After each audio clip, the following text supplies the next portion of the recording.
Many, I've lost weight over the years, and it's been a constant battle for me. I'm not someone who has a great metabolism. I'm not someone who can just eat whatever I want. I have to be very careful. And not only have I lost weight recently, but over the years, I've like yo-yoed. I've kind of gone back and forth, and it's always been a struggle for me ever since I was a kid. And probably I was at my heaviest during COVID. So I probably had gained even more weight during COVID than I had prior. So I was really struggling health wise, and I have been always struggling to get back to being in better shape and focus on this. And what really kind of spurred me on to doing something different was when I realized that one of the biggest comorbidities of people dying with COVID was actually obesity, and I fell into that category. And then I started thinking about my two girls who might not end up having a father if, things happen in a certain way. So that was something that really compelled me to get back into shape. Prior to that, what I hoped was I just want to look better. And that's not really a compelling thing.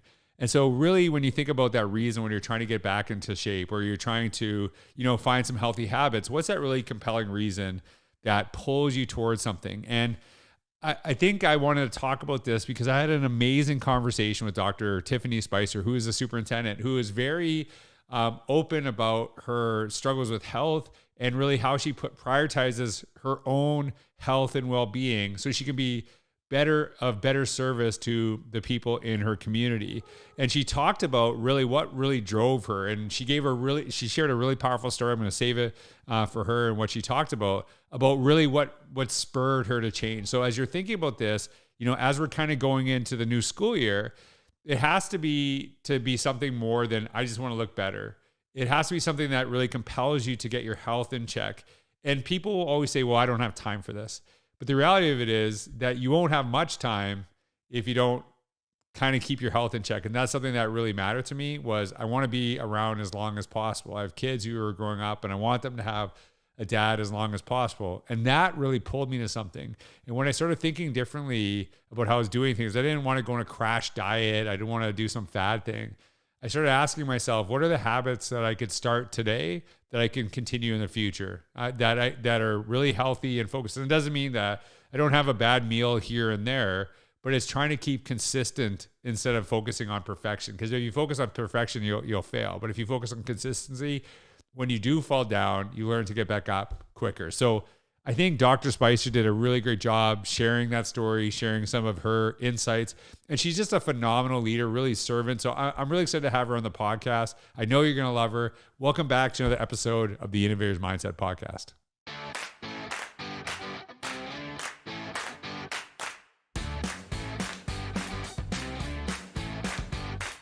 Hey everyone, this is George Couros. Welcome back to another episode of the Innovator's Mindset Podcast. I am so blessed to connect today with someone I actually consider a friend. I don't know if you consider me a friend, but I consider you. Of course, yes, sir, you are. It's like the worst kind of relationship when it's like a one-way. Like I consider a friend. We've never agreed on that. So Dr. Spicer, I met her in February. Just an amazing leader, just totally visionary. This is a really important concept. You are very visionary, but you're very relationship centered because I think sometimes it's one or the other. You need both if you're going to be successful. But also you are an amazing educator. You're a wonderful mom. You're absolutely just inspiring with all the stuff that you focus on with your fitness. I know I think you and I connected too because you're a runner. Well, and like, are we starting the running journey? I don't know if we're runners for like a year. Right? Maybe we should say joggers. I don't know. It just kind of depends on the day, how speed we are. So like it actually, it was interesting. I know like we're not kind of get into this right away, but you and I saw each other at that conference in February, both in the gym in the morning. Then in June, I saw you there, both in the gym in the morning. So like, yes, you know what? Both of us show up every day. So that's something I'm very absolutely proud of, and probably why I gravitate to you right away. So Dr. Spicer, if you could just kind of introduce yourself, tell us who you are, what you do today, how you got there. I think it's a great place to start. All right, Tiffany Spicer, proud superintendent of Buna ISD in Buna, Texas. And for those of you who may not know, so think of Houston, then Beaumont, and then Buna. And if you go a little bit further, Lake Charles, Louisiana is right up the road from me. I am just honored to be the superintendent. I have been there. I'm starting my 3rd year as a superintendent, so it's been a great journey. But before that, I was in Central Texas, in the Austin area. So people might not know, but Round Rock. I lived in Round Rock, Texas for about 20 something years, went to UT. Whoop, whoop. And after that, I got to put a plug in for my You do, schools. you do. Round Rock ISD, Leander ISD for about 15, 16 years, Del Valley ISD, and then I transitioned and went to Beeville ISD. There I was the chief of staff. And that kind of launched me into my journey to be the superintendent of Buna. So I went to UT. I had to shout them out. Texas State for my master's, and then I'm also an Aggie. So Texas A&M. Oh, So you're both. Oh, I'm a house divided within myself. So people are like, what's wrong with her? So yeah. people think I'm crazy, and I probably am, but I'm fun. And I support both. And when they're playing each other, depends on how I'm feeling, who I'm cheering for that day. But they both got my money. I got their degrees. And I love being a Longhorn, but I also love being an Aggie. And so I just celebrate both. But that's a little bit about me. I'm a Texas girl, but military kiddo. I don't want to say military brat. I hate that phrase. But we moved across the country growing up. And I think that has shaped who I am, what I believe, how I lead, because I had various experiences because I lived in California, I lived in Virginia, I lived in Texas, I lived in New Mexico. And so those were different states with different personalities, and perspectives, and personas. And so I think all those experiences kind of shaped me into who I am and how I see people and how I see leadership and how I try to make sure I can kind of bring out the best in everybody that I work with and everybody that I serve and support. That's a really interesting perspective, because when you have those different experiences, you have the ability to connect with different people, even in your same district, right? Because a lot of times there's just an assumption that all people think a certain way in education. Yes. In reality, there's like people that come from totally different experiences. I did ask you this question on the last podcast, and I'm curious I asked you a question and said, like, if you go back to your first year of teaching, what advice would you give yourself? But I'm actually, now that you're in your 3rd year of being a superintendent, and I'm kind of putting you on the spot because hopefully you're going to share this with your staff. So if you can go back to your first year of being a superintendent at Buena ISD compared to now, like, what are some things that you've learned through this journey? Maybe, kind of going through that process. What have I learned? You got me right there. I've learned a lot, number one. Number two,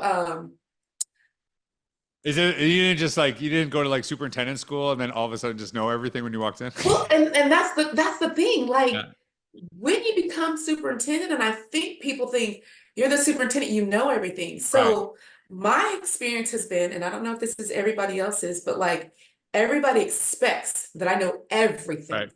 Okay, and that's a dual meaning. So my parents expect that I know what's going on at every campus and what happened to their child specifically, right?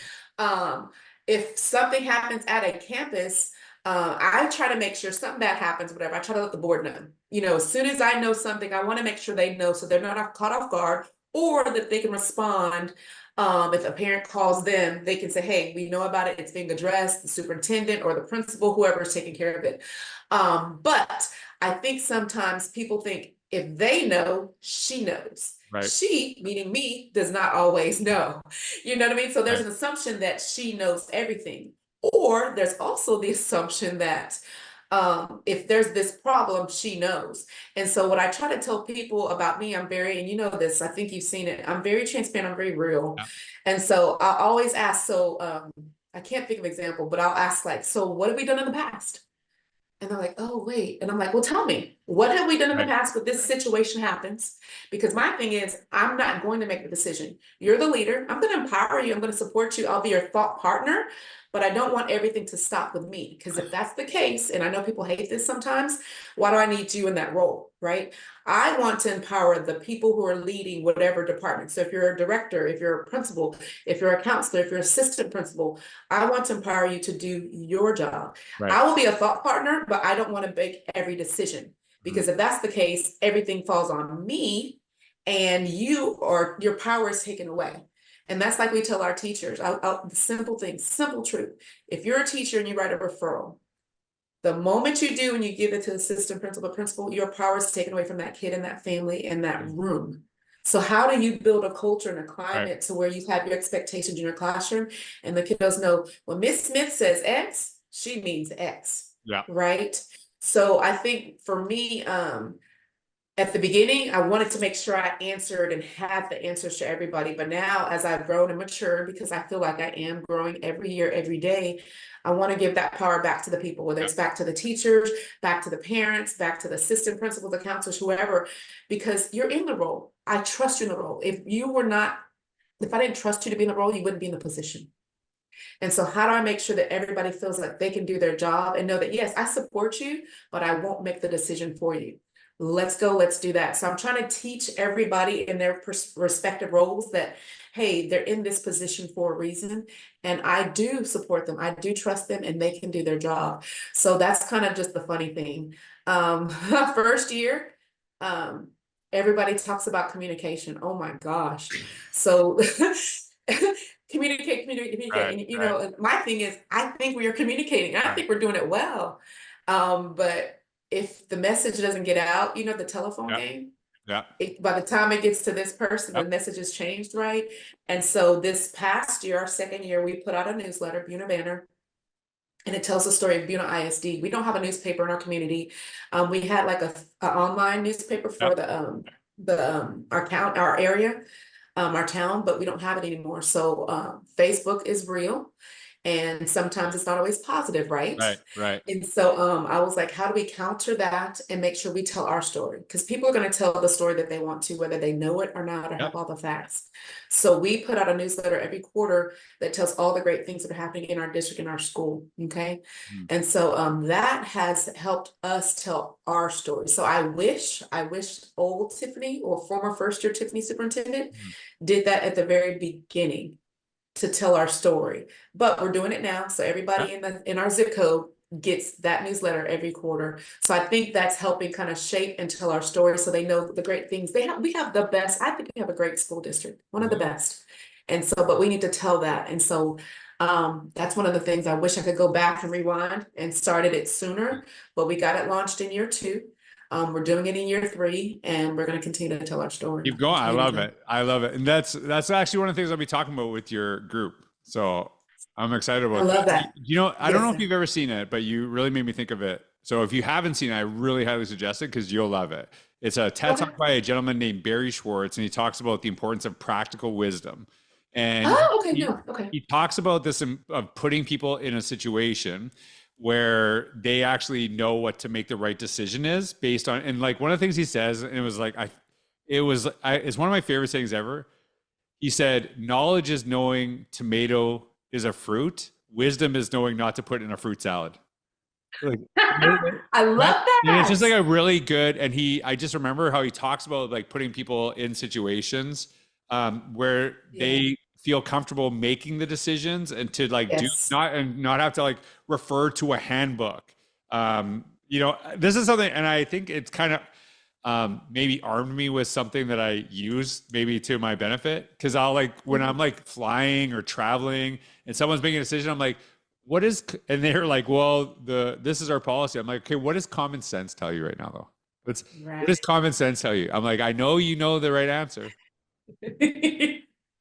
And like I get it out of them, and sometimes you know them saying, "Yeah, you're actually right. I just can't do it." I'm like, I wanted you to admit that this is the right choice, even though I know you can't make it, because I know, and you know, I always like challenge this is that sometimes organizations they act like an airline company where they don't put people in the situation to make the right decision because they have to follow the policy to the T, as opposed to doing what in front of what's right. I'm going to give everyone a piece of advice that's in educational leadership based on something that you said.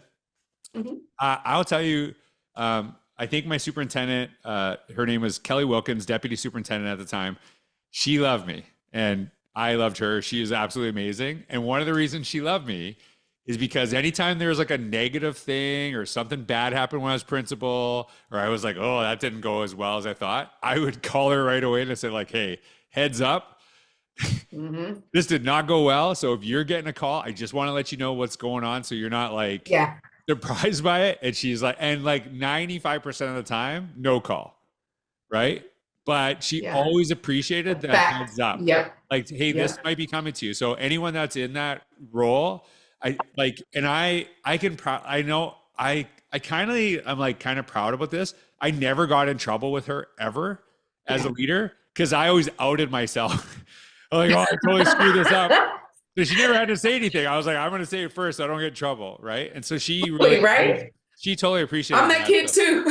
Yeah. So he's like, yeah, no, you can't get me in trouble because I already admitted it. I already screwed up. So I just, yeah, just advice for anyone, you know, to like Yeah. help the people because, you know, you never know what calls will go there. And you want to make sure people have Correct. an abundance of information, not a lack of. So I think Correct. that, so you would have loved me, you know, if I was your principal, because I would have like, oh, I screwed up. You get a heads up. This is coming. So, one of Yes. the things we talked about before the podcast, and I had a very special, feeling when you said this because it really mattered to me. I like Butte is not a big area, right? It's not Houston. I don't even. It's not as big as Beaumont either, No, right? sir. We're not. No, sir. So We're I not. grew up in a small town, and I was always jealous of city kids, and because I felt Okay. they just have opportunities I don't. They get exposure to things I don't. But you really that's one of the things I think is really powerful. I was actually in a very small district in Texas just recently. It's probably close to you. Well, maybe not because Texas I know is huge. It's a Elysian Fields. Is that anywhere near you? It's by Louisiana. No, maybe it's not. No, Okay. I'm just making stuff up. No, maybe it's not. No, I don't know. Okay. I don't know who else around me, but that does not sound familiar. yeah, like I flew into Shreveport, which is half an hour away. Okay. Okay, so whatever. Anyway, so yeah, and anyone listening, Texas is massive. There's like 89 districts just outside of Dallas, let alone. Yeah, like there's 1,200 districts in Yeah. our There's so many. So that was one of the things that, and it's kind of like you. There's this bridge I feel we can connect in these small communities. Is that Mhm. you know you're the center of the community, right? You are the central part, which was Our one of the things district I is. loved about where I grew up. But now you also have the opportunity to get kids access to opportunities they didn't have. So like what are some of the ways that you tried to open some of those doors for kids now that weren't necessarily open when I was a kid growing up in a small town? I think our district, and I love our people, I love their mindsets. We are trying to create opportunities and experiences for our students that all kids deserve, whether you're in, I'll say, Buna, Beaumont, Houston, Austin, whatever. Your zip code shouldn't define you, right? Shouldn't limit your experiences. So, for instance, one of the things that we have done, SAT for all. So sometimes, previously before I got there, you could pay for it to take the test, right? But my belief is all of our kids should have access. So this past year, and I think this is, are we on year 2? I can't remember now. But our 8th, 9th, 10th, and 11th, they all get the PSAT for free. Right. Our juniors get the SAT for free, right? And so this year, they all took it. We had about 8 or 9 that received some kind of national recognition. That had not happened before. But we wanted to make sure that kids are getting exposure, because if I can expose you to the national standards, Yeah. the state stuff, it'll take care of itself, right? Hmm. And so if this is our bar at the national standard, our kids will be good to go. So making sure that we're funding those things. We have about 55% low SES in our district. Some can afford it, some can't, but I don't want that to be a Right. defining factor. Another thing, we had an opportunity to have partnerships with NASA. NASA's right down the street in Houston. Wow. And so meeting with them, I got to meet with them, our teachers and counselors got to talk to them. And so we're working with the high schools to see if our kids can have exposures and opportunity to do some partnerships with them and their and astronauts, right? Or with their food and with building different things. So that's another opportunity. We're working just on vertical alignment. We have EF tours, like I shared. I had the opportunity to go. It's called Education First Tours. And they help administrators and leaders have professional developments. I went to Japan and South Korea this summer. Next summer, my kiddos at the junior high, and I don't know if any of my high school kiddos are going, but they're going to, thank you, Miss Vicky Neal. They're going to Europe next summer. Hmm. So again, we want to provide opportunities. So again, I believe in my heart of hearts that we should make sure our kids have exposure and opportunity, regardless of where they live or where they come from. Right. We're working on our pathways, our nursing program, our kids can now get their LVN while they're in high school. You know, last year we had a kiddo get our associate. So how can we open up more dual credit opportunities for our kids at our neighboring community college and or other schools if we have those partnerships? So whatever our staff kind of thinks through and wants to happen, we're like, okay, how can we make this happen? We have a couple of organizations that have poured in grants to our district. We have mental health counselors. We got a grant that our grants writing team, which we really don't have a grant writing team. It's our CFO, one of our counselors, our assistant super curriculum. They all wrote a grant. So we have mental health counselors that are going to be starting this year. That's unheard of because we don't have money for that. Texas state funding is in a pickle right now. So we're finding ways to get more money to put those things into our schools. So we will have mental health counselors at the secondary level and at the elementary level to pour into our kids, because right now our kids are going through so much, and even our staff. And so we have the opportunity to not only support them academically, but also social and emotionally. And so just different things. Robotics, that's another thing that just comes to mind. We had it, I'll say, in one specific area where it's pretty strong, but now we have it all the way down from elementary to high school. So we have the courses, we have the opportunities. So we're trying to just provide vertical pathways for all of our students. Our programs of study are getting stronger. So we're just doing all these different things to make sure they have opportunity. That's my biggest thing. I want you to experience what you need, the opportunity. So when you leave us, you can say, I want to go straight to work. You can go. I want to go to a 2-year college, you can go. I want to go to a 4-year university, you can go. But we want to say that you can go wherever you want to, and we don't want to hinder or limit your options once you leave us. And so I think that's the biggest thing that we're working on as a system and as a unit, to say, hey, kiddos, whatever you need, whatever you want, we got you. You'll be successful when you get out there. Okay, I know this is like such a subtle thing, but you said we're working as a system, and a lot of times people go, the system. I'm like, well, actually you're the system.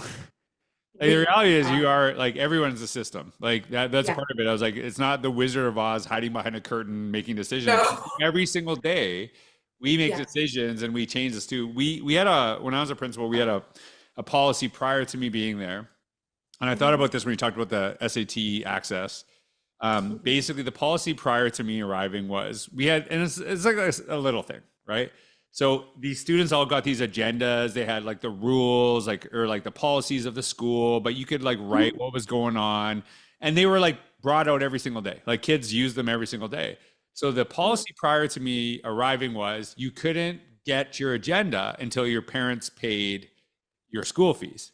So you could like literally walk into a classroom and say, okay, that family's broke, that family's broke. You could tell it immediately. So it bothered me because it was like kind of like a carrot and a stick thing. Like your kid can get it, but you got to pay your fees. So I didn't think anyone was like trying not to pay us. Right. Right. I'm like, do we really need to do this? Like, is this not something we can just cover ourselves? Because this family might be in a tough situation, and by actually taking something away from this kid, we're actually perpetuating them having a tough time continued, because whenever they're pulling out their agenda and they don't have access to one, they're falling behind. And so we're actually so it's like, it's not really that thing. And I can't tell you, I don't think any family that like could pay didn't eventually pay anyway. They're not like, well, no, I don't got to pay. Like they were proud. They didn't want to be in a situation. They just could not pay at the time. And I understood it. So like it's like little things like that we have to revisit in schools. It's like, hey, is this actually causing more of the issue that we say we're trying to solve, and taking away this opportunity? So I thought about that because it was something, I'll tell you, I was proud of, just saying like, we'll find money. We'll find the money. Yeah. Like, it's not really that Nobody much. should have to miss out. Nobody should have to miss out. So like we'll find it, because we don't want to make this like they're already in a bad situation. Like, I wouldn't say a bad situation, but they're in a situation where they can't afford this. But we're gonna make it. We're also not helping them in the future. So we talk about the notion of intergenerational poverty and how like impactful that is on people. But you can't like continue to perpetuate it in the work that you're doing. So I appreciate that you did that. So you did mention about how people are struggling, not just kids, because I think a lot of times it's, staff, all of us, but you've while you're doing superintendent, and it's not like Mhm. you just are bored, like you have so much time on your hands. You're like very, very No. busy person. And you know, actually, as I'm talking to you about this, one of the things I saw yesterday is like you're busy, everyone's busy. Yeah. But it's like if you say you can't exercise because you're busy, put it in your schedule and it will change you. Like it will change you like you would like it's an Yeah. appointment you make with yourself. So Yeah. I want like tell me you take like you really focus on your own well-being. And Mhm. I think it actually a lot of people I think it's like a selfless act. It might be a selfish act that leads to selflessness, or it could be a selfless act, but I don't think it's a totally selfish. Why has that been No. so important to you to focus on that? And it's funny you ask that because I was talking to some of my accountability partners, and the question was, do you work out for you or do you work out for others? Right. And so I think it's a yes and. Yeah. And so for me, and I'll kind of go backwards throughout my educational career. And if you take the time to look through my Twitter Mm, feed, because I've had it forever, you can see how I have evolved. So I mm, was a very full-figured woman, very like the face, fat, everything, right? And over the years, especially when I was working on my doctorate, so that was like in 2014, 15, 16, around that area, that I had gained the most weight in my life. So remember, already had 2 kids. Uh, and I still hadn't weighed that much, right? yeah. And so I was not taking care of myself. But I was like, well, I gotta work. I gotta get this dissertation done. I gotta be at the game Friday night. I gotta be at the thing Tuesday Yeah. night. I gotta be this required, so everywhere, right? And my daughters are playing club volleyball, which means you're traveling across the country because they want to play, volleyball, select volleyball, and they're going to play in college, and you're trying to get them off the ground. And so kind of going through my whole career, I kind of hit like I don't want to say hit a wall, but I'll Mm, say reality check. And my dad had they had just moved to San Antonio, never forget this. And they were here maybe a year. I'm still in Round Rock at the time. Well, he has a heart attack and a stroke in the same year. oh Now he's wow. not a overweight, unhealthy Okay. person, but life happens. We have heart issues in our family, my dad's side. We do. Mm, And nobody knows, but now the world knows. So there you go. But that happened to dad, and dad told me, I never forget. He got better. We're at a reunion, we're in Dallas, and he says, Tiffany, you better take care of yourselves because you got to take care of those girls. yeah. And that stuck with me. Now, did I get out the next day and start running? Nope. But did it resonate? Yes. Mhm. And so as I kind of went through life and my career, one of the kids had went to college. I think I had one more left. And I was like, okay, I'm going to start going to the gym. And I just started little baby steps, just going to the gym every morning. I was like, oh my gosh, I hate this. Oh my gosh. Yeah. But it was the YMCA. I never forget it. But I found my little tribe, right? And so they're working out and they're like, we didn't see you in spin class. I'm like, shoots. So I'd go back to spin class, or I'd go back to strength class. And I started. So then I ended up moving. I got that job in Beeville, and I was like, I got to keep going. And so it's just like a mental, like, want to. And so I started working out, started working out, started working out. And then I was also not eating well. So I was working out so I could eat whatever I wanted to, Right. right? So not the right No, thing it's to the do. eating. Like, Stupid eating. not Yeah. the right thing to do. Yeah. But then I was like, okay, I got to do something different. And so working out, working out, working out. Then I go and I get this job here in Buna. And I was like, okay, you got to get your life together because this is going to be hard. You know what I Uh-huh. mean? You're going to be just going nonstop. So I really came, and I even told the board, I was like, I have priorities and these are them. Okay. Mm, First is my faith, my family, my health, and my career. And it's in that order. And not to be disrespectful, but that was my priorities. And I shared that with my staff. Every time I went and met with them, I said, these are my good. priorities. And what that means is if my family calls and says, hey, somebody's sick, died, whatever, I'm out. I got to Mhm. go check on my family. I'll be back, but my family's first. My faith, and it's my personal faith, whatever you believe, that's fine. But I have my faith, and that's my values, and that's my cornerstone, right? And then my health. And so I work out every morning. And so I told the board, I told my staff, I told my team, you can call me from 7 a.m. to 7 p.m. That's my window. 7 a.m. to 7 p.m. And Good. so when I get up in the morning, 4:45, 5 o'clock, I'm working out, nobody calls. Now, we had a bus accident that happened one time. It Right. was 6:30. One of my guys said, I know he said not to call, but this is important. I said, this is one of the calls that you do make before 7. Good. And so of course he took care of it. But I had just come to the realization that I got to take care of myself mentally, physically, spiritually, emotionally. And so I work out every morning. I make sure I eat my clean meals. It's a running joke when we order food in the office. They're like, don't worry, we know Spicer wants a salad. Get her salad, you know? Right. And so it's not like I wanted to go this direction, but it just happened. And I know I needed to. And so the weight started coming off. I started feeling more secure and better about myself, more energy. And I also learned that I needed to tell my team, my leaders, my teachers, hey, you need to take care of yourself too, and give that same permission that I gave to myself. When it's 4 o'clock and you've got your stuff done, go home. And so I have Right. some people like, yeah, I went for a walk with my family. I started back running. I started back eating well. I'm not doing the best, but I started back. That's what I want. I'm like, because it's not about me. Yeah, it is about me, but it's not Right. about me because people watch you, whether you know it or not. And there's people that watch me that I really probably don't even know that watch me or follow me, but I have to do this for me, but I'm also doing this for my girls, Right. but I'm also doing this for the people that I serve in my district and for other leaders who follow me that I know who have seen me at my worst or my heaviest, Yep. who have seen the journey of where I've Yep. come from. And so it's not about me. It's about how can we have that collective because I don't want to die on the job. That's a concern. There Yep. have been superintendents And in you don't want to Texas that I retire and die 5 years after either, too, because that happens right. a lot of time with And it them. Yeah. happens, right? And so I don't want that to be me. I really want to live a full life and I want to enjoy it. And I want to be able to, I ran with my cross country kids. Oh my God, never That's in my awesome. life did I think I'd do that, right? Now, was I first? Nope. But did I finish? Absolutely. You know, That's so amazing. that's the why, you know. So like when I come out there, I promise Mhm. you this, but when I come out there, I will work out before I see you. Because if I do not work out before I see you, Right. it's like that's my coffee. Do you know what I mean? Like Yeah. don't talk to me till I have my coffee. I'm like, don't talk to me till Yeah. I have worked out, right? Like it Absolutely. totally changes my vibe. Now, Everything. you said this. People are watching you, so I'm going to tell you, I was watching you, and I'm going to tell you something too. And it's actually like such an amazing. I don't even know if you know this, Mhm. but it was Saturday. So I was speaking Saturday and Sunday in Mhm. Austin.